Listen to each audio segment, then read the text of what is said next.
یہ بات ٹھیک ہے جو کہتے ہیں کہ شیعہ کہتے ہیں، وہ کہتے ہیں چلو ٹھیک ہے جی مان لیتے ہیں، حضرت ابوبکر صدیق نے فتق نہیں دیا، حضرت عمر نے بھی فتق نہیں دیا، حضرت عثمان نے بھی فتق نہیں دیا، تو جب حضرت علی خلیفہ بنے تو انہوں نے بھی تو نہیں نہ دیا۔ وہ کہتے ہیں جو قانون پہلے 3 خلفاء پہ آپ لگاتے ہیں وہی مولا علی پہ لگے گا۔ اب اس کا جواب سنیں، مولا علی علیہ السلام کی جو ظاہراً خلافت ملی ہے 4تھے نمبر پہ، ذرا غور کریں، پہلے دن سے لے کے شہادت تک کوئی ایک دن ایسا نہیں گزرا مولا کی خلافت میں جس میں کوئی سکون کا سانس ملا ہو، سوکھ کا سانس ملا ہو۔ ادھر لوگ بڑے، چھوٹے لوگ نہیں، بڑے لوگ جو کتابوں میں نام لکھا ہوا ہے، میں نام نہیں لے رہا، بڑے لوگ ادھر بیعت کر کے گئے، بصرہ جا کے بیعت توڑ دی، ادھر ساتھ دینے کا وعدہ کر کے گئے، ادھر ایک لشکر تیار کر کے مولا کے سامنے آ گئے۔ جنگ جمل ہوئی، صفین ہوئی، نہروان ہوئی، کبھی کوفہ پہ حملہ ہو رہا ہے، کبھی بصرہ پہ حملہ ہو رہا ہے،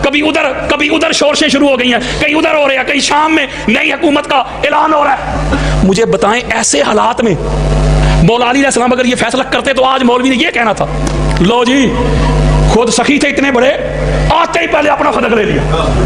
یہ اس کو کیا کہتے ہیں کہ وہ محاورہ ہے کہ دنیا جو ہوتی ہے، دنیا یہ دوہرا معیار ہے، دوہرا، دونوں طرف اس کی دھار تیز ہے، ادھر بھی نہیں جینے دیتی، ادھر بھی نہیں جینے دیتی۔ مولا علی علیہ السلام وہ ہیں، مسئلہ کھجوروں کا تو نہیں تھا، اوئے ہوئے وہ یارو جن کی دہلیز پہ سائل آ جائیں تو اس کو ہیرے جواہرات دے کے بیچ، وہ جس گھر کے ٹکڑوں پہ عرش والے پلتے ہوں، جو قاسم کائنات ہو، جو ساری کائنات کو رزق دینے والے ہوں، وہ کھجوروں کی وجہ سے ناراض ہو گئے۔ اپا مسئلہ کھجوروں کا نہیں تھا، مسئلہ عزت ناموس مصطفیٰ کا تھا۔ وہ حملہ پاک سیدہ پہ نہیں تھا، کسی نے تجھے بتایا نہیں، کسی نے تجھے سمجھایا ہی نہیں کہ ناموس فاطمہ الزہرا ہی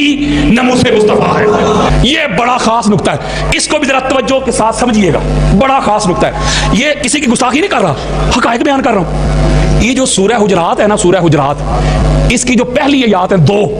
پہلی 2 آیات، ان کا شان نزول پتہ کیا ہے؟ حضور علیہ السلام کی ایسے کچہری لگی ہوئی تھی، سارے صحابہ بیٹھے ہوئے تھے، سارے صحابہ بیٹھے ہوئے تھے، ایک وفد آیا گھوڑ سواروں کا، بنو تمیم کا۔